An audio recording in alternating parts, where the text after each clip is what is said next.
még nem tudtam felfogni, vagy nem tudtam még elhinni, vagy nem merem még elhinni, mert tényleg egy olyan lehetőség kapujába állunk, ami szerintem tényleg minden sportolónak az álma. Sziasztok! Ami a sportot illeti, az izgalmaknak még korán sincsen vége ezen a nyáron, ugyanis augusztus 28-ával elrajtol a Párizsi Paralimpia is. Nagyon nagy büszkeségünkre szegedi versenyzőnek is szurkolunk. Boltizsár Dalma, az MVM Szegedi VF versenyzője is kijutott a Paralimpiára, és neki is szurkolhatunk majd az 5 karikás játékokon.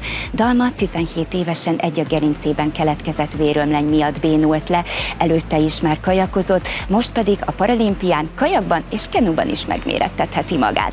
Vele beszélgettünk a felkészüléséről, célkitűzéseiről, és arról, milyen is volt az a pillanat, amikor megtudta, hogy kvótát szerzett a paralimpiára. A pillanat az leírhatatlan volt, éppen otthon voltam, és egy e-mailt kaptam róla, hogy sajtóközlemény, és hogy mit fognak kiadni, és mondom, itt valami félrement, mondom, nem hiszem el, most ez komoly, felhívtam az edzőmet, édesapukámat, hogy mondom, téged hívtak, te tudsz valamit, vagy most mi történik, és aztán hívott a szövetségi kapitányunk, hogy egy igaz a hír, és hogy nagyon gratulál, és hogy benne vagyok a paralimpiai csapatban, úgyhogy hát ez egy hihetetlen pillanat volt. És ugye kenu mellett kajakban is indulsz, mennyire nehéz így egyikről másikra váltani, felkészülni? A két sport, ugye mind a kettő vízi, mondhatni testvérek, de mégis teljesen más. Én viszont úgy gondolom, hogy nagyon hálás vagyok azért, hogy mind a kettőben tudok sportolni, tudok versenyezni, mert fantasztikusan kiegészíti egymást a két sportág. Úgyhogy ha mondjuk az egyik éppen nem megy, a másik akkor jobban megy, vagy egyikből tanulok, a másikba átviszem, szóval tényleg nagyon jól kiegészítik egymást.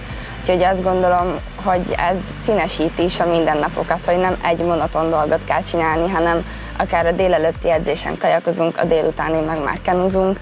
Úgyhogy tényleg így, hogy kicsit színesítve vannak a mindennapok, így készülni szerintem egyszerűbb. Régen a sérülésem előtt, a székbekerülés előtt kajakoztam, úgyhogy ahhoz nyilván több minden köt. A kenu az egy éve van az életemben, úgymond, amióta én próbálkozom kenuzni. Nem mondom még magamat kenusnak, de mind a kettőt nagyon szeretem. Tényleg nagyon különböznek, mégis nagyon hasonlítanak. Úgyhogy azt gondolom, hogy minél több dolgot tudunk kipróbálni, annál jobb. Nyilván most a vízen nekem ez megadatott. Nem tudom, hogy lesz-e még más sport is, amit esetleg kipróbálok, de az, hogy ez a kettő ott van, és biztosan tudok benne edzeni, részt venni, ott tudok lenni maga biztosan a vízen, ez egy hatalmas dolog nekem. Én nagyon szeretek változtatni mindent, a beülésen, a lapáthosszon, a tollméreten, így kicsit jobbra üljünk, kicsit balrább üljünk, úgyhogy én folyamatosan változtatok, nincs semmi kőbevésve. Azt gondolom, hogy ez is hozzátesz a fejlődésemhez, és ugye augusztus 28-án kezdődik, de a kajakkenu, mint az olimpián, mint a paralimpián is a második részén van, úgyhogy mi majd csak szeptember 4-én fogunk utazni, úgyhogy ez valahol nagyon megnyugtató, hogy van még időnk itt az egész augusztus, ki tudjuk használni. Úgyhogy azt gondolom, hogy nem lesz egy elvesztegetett percünk sem. Vannak-e célkitűzések, vagy lehet-e ilyenkor az olimpia eredményére valamilyen célt kitűzni? Nyilván lehet kitűzni, van, akire ez óriási terhet rak, van, akit ez motivál.